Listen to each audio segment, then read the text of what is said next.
Kawhi Leonard wasn't always so shy and quiet. He was once full of love and laughter, until one night, murder changed him. Here's the story of Kawhi Leonard and how he transformed from a role player into an NBA superstar. Kawhi Leonard grew up as the youngest of 5 children, and at just 5 years old, his parents divorced. But even though Kawhi's mother took custody, it was his dad who was instrumental in Kawhi's sports career. Mark Leonard was a former football player, and he pushed Kawhi towards the gridiron. With a big athletic frame, long arms, and enormous hands, Kawhi was a talented defensive back and a wide receiver. But Kawhi gave up football as a high school sophomore to focus entirely on basketball. At first, his father was mad because basketball wasn't a safe bet. Kawhi was no prodigy like LeBron James, but Kawhi loved basketball more than anything, and that's when his work ethic came on full display. He'd stay late after every practice, sometimes shooting and dribbling up to 4 hours after everybody's left the gym. Then, during Kawhi's junior season, one night would change his life forever. Just as Kawhi was prepping to play a high school tournament, his father was finishing up his day at their family-owned car wash, where Kawhi worked every summer. And Leonard Sr. was more than excited to close the shop and go see his son play. It was a good day until a stranger walked into the car wash, approached Kawhi's dad, and pointed a gun at him.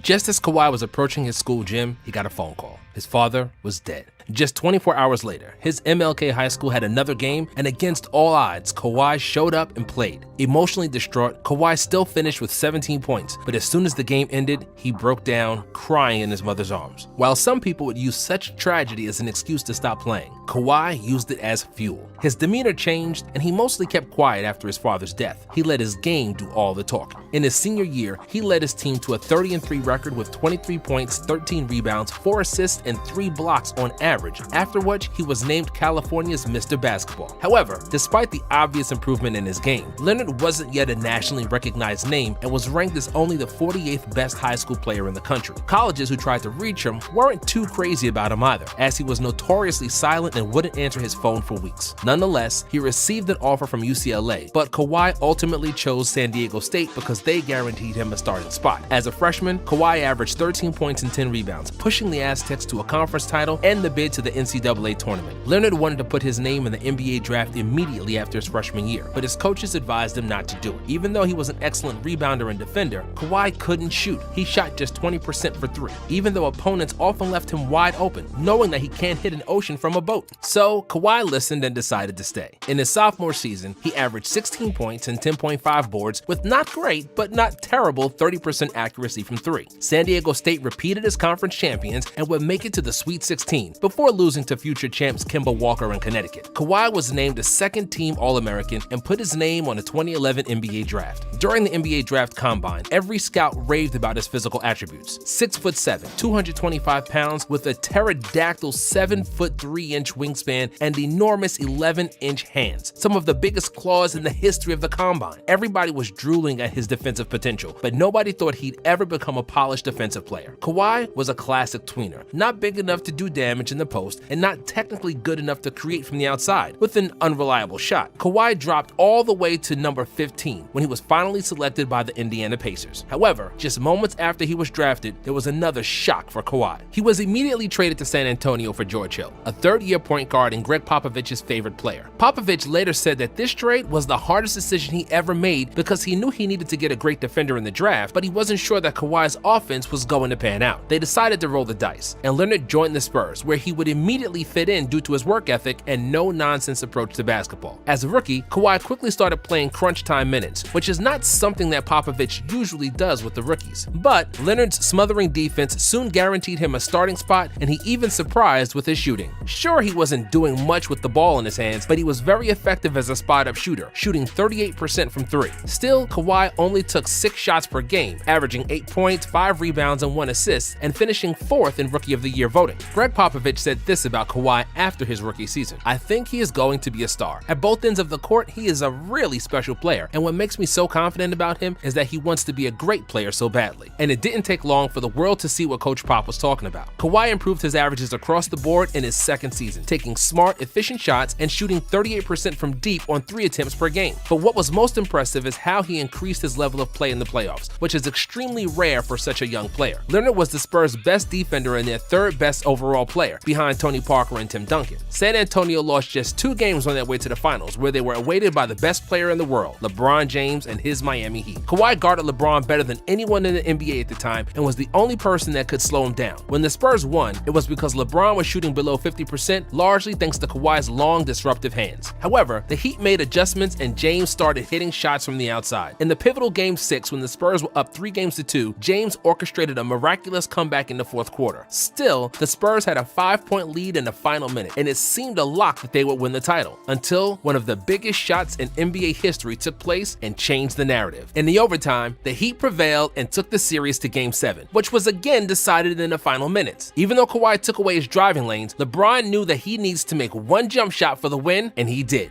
James finished with 37 points, proving his status as the best in the world, and Miami stole the championship away from the Spurs. Kawhi averaged 15 points, 11 rebounds, and 2 steals in the finals, and he put the world on notice. He arrived on the big scene, but Kawhi being Kawhi, he didn't rest on his laurels. Leonard worked extremely hard in the offseason, further improving his shot and putting on muscle. For the 2014 season, his efficiency increased, but his numbers stayed virtually the same. However, that's mainly because the Spurs played an extremely team-oriented brand of basketball, where their best scorer averaged just 16 points, and nobody on the team played more than 30 minutes per game. San Antonio finished with the best record in the NBA, and Kawhi earned the nod to the 2nd all-defensive team. The Spurs proved to be the best in the West, securing another finals with Miami. After the first 2 games, the series was tied at 1 apiece, and it seemed like we were getting another nail-biter, but Kawhi had other plans. He dominated in Game 3 with a game-high 29 points and stellar defense on King James. Even though LeBron made a ton of tough shots and actually had an extremely effective series, Kawhi bothered him every possession and didn't let him breathe. LeBron had no room to dribble. Leonard made it tough for him to even catch the ball and limited his touches. James had to work like hell for every basket he made, and LeBron knew that his best chance was when Leonard was out of the game, and that's where James was most aggressive. When Kawhi subbed in, we could see visible frustration from the King, because he knew that his points were going to be much harder to get. Game 3 turned out to be a blowout, and so were Game 4 and Game 5. Miami had no answer to the Spurs' phenomenal ball movement, and many people believe that the 2014 Spurs played the most beautiful basketball ever. Even though Tony Parker scored 1 more point than Kawhi in the series, Leonard was named the Finals MVP due to his impeccable defense and astronomical shooting percentages. Kawhi averaged 18 points on 61% from the field and 58% from 3, and was the 2nd youngest Finals MVP in NBA history behind Magic Johnson. During the finals, due to his gigantic hands and the way they wreaked havoc on Miami's players, Kawhi got nicknamed the Claw. After the title, the Spurs quietly but noticeably gave the keys to the team to Kawhi. In 2015, Leonard led the Spurs in minutes, field goal attempts, and points per game. However, his offense wasn't something people were talking about, because Kawhi was still making headlines with his defense. Leonard led the league in steals with 2.3 per game, and some of those looked like he was taking candy from a baby. San Antonio had the 2nd best defense in the NBA, and Kawhi deservingly won the Defensive Player of the Year award. However, the Spurs lost in the first round of the playoffs to the Clippers, primarily due to poor performances from Parker and Ginobili. Kawhi did his part, averaging 20 points with excellent shooting numbers, again improving all of his stats in the playoffs. Then came 2016 and brought the complete transformation of Kawhi Leonard from just a defensive stopper into a full-blown superstar. He wasn't just a cutter and a spot-up shooter anymore. Kawhi's toolbox now included post-ups, turnaround jumpers, fadeaways, and attacking the mismatch in the paint. He busted the myth that he could not create his own shot, and Popovich finally started using him in pick and rolls due to his improved handle. Leonard averaged over 20 points per game for the first time, made his first All-Star team, and repeated as Defensive Player of the Year. He was also runner-up for the MVP award behind Steph Curry. However, the playoffs offered another disappointment, and the 2nd round exit against OKC will mostly be remembered by Tim Duncan's final NBA games. In 2017, Leonard improved again, just like he did in every season up to that point. Without Tim Duncan, and with the aging Parker and Ginobili, Kawhi was now the clear leader of the team. He averaged a career-high 25.5 points and 3.5 assists, with 2 made threes per game, and despite his increased role on offense, his defense didn't suffer, and he made his 3rd consecutive first-team All-Defense. Leonard led the Spurs to the conference finals against the Warriors, who were the heavy favorites, but when Game 1 started, it wasn't Kevin Durant, Steph Curry, or Klay Thompson who was pulling all the strings and dominating. It was Kawhi. San Antonio had a 20-point lead at halftime, and the Claw was unstoppable, scoring 26 points in 24 minutes on the court. And then the Spurs got a taste of their own medicine, and bad karma changed their franchise forever. In the early 2000s, their small forward, Bruce Bowen, was putting his feet in players' landing area, causing multiple players to injure their ankles. 1 decade later, their star small forward got injured the same way when Zaza Pachulia planted his feet underneath Kawhi when he raised up for a jump shot. Leonard was unable to continue, and without him, the Spurs lost the 21-point lead. He didn't play for the rest of the series, and each of the next 3 games was a blowout. That's how helpless San Antonio was without him. Kawhi was only 26 years old, just entering the prime of his career, and San Antonio counted on him to be their leader for the next 10 years. But to the surprise of the world, this scenario turned out to be the furthest thing from the truth, because when the 2017 season started, Kawhi missed the first 27 games to a quad injury. He then played in 9 games, but he continued to feel pain. The problem was that the Spurs doctor cleared him to play, almost accusing him of lying about being injured. And when you make such accusations to a player who's all business and no nonsense, that's where you piss him off and test his loyalty. Kawhi wanted a second opinion and found his own doctors. He stopped communicating with the team, and nobody knew what he was thinking about. The season ended, and Leonard was still silent. It was obvious that the impossible was now becoming inevitable, and that Kawhi was going to get traded. On July 18, 2018, Leonard and Danny Green were traded to the Raptors in exchange for DeMar DeRozan and Jakob Poeltl. His arrival in Toronto stole all the headlines, just like the introductory press conference.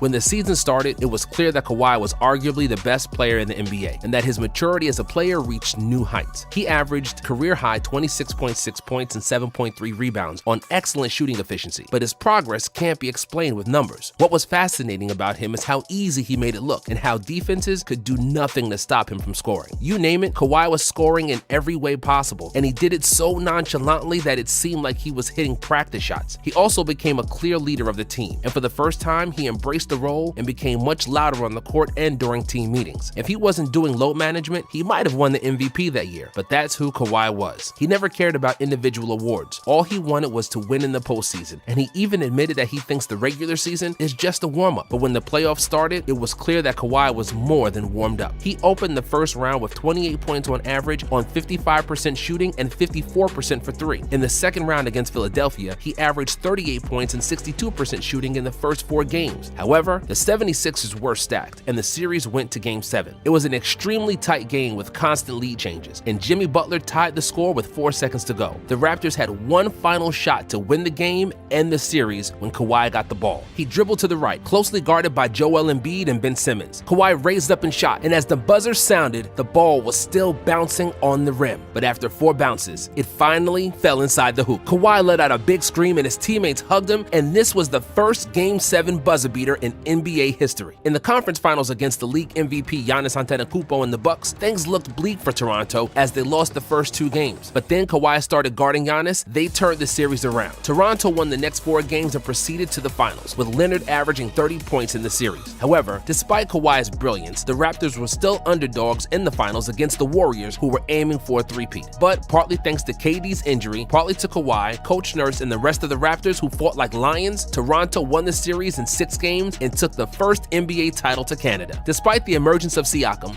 the resurrection of Fred VanVleet, and steady quality from Kyle Lowry, Toronto won the title because of Kawhi. Leonard was the finals MVP with 28.5 points, 10 boards, 4 assists, and 2 steals on average, and he averaged over 30 points during the entire playoffs. After the title, Kawhi was a free agent, and he disappeared again. Nobody knew where he was or where he was going to sign, and he single-handedly stopped the entire free agency. Ultimately, he opted to return back home to California and sign with the Clippers. In LA, he proved once again that when he's healthy, he's one of the best two-way players to ever play. But the problem is that he's having more and more injury problems, missing the entire 2022 season due to an ACL tear. If he brings the Clippers to the promised land and wins a title with his 3rd team, he'll have to be considered one of the 20 best players ever. But even if he doesn't, Kawhi doesn't care. He has already proved his worth as a champion and one of the hardest workers in the NBA. Kawhi is one of the rare players that started his career as a pure role player and emerged as a superstar and a 2-time Finals MVP. What's maybe the most impressive is the way he improved his game in the playoffs, always scoring more and shooting more efficiently compared to the regular season. The scouts labeled him as a bad shooter when he first came to the NBA, and he's shooting over 50% from the field and 40% for 3 in his playoff career. Kawhi is actually the third most efficient player in playoff history, on top of playing some of the best defense the NBA has ever seen.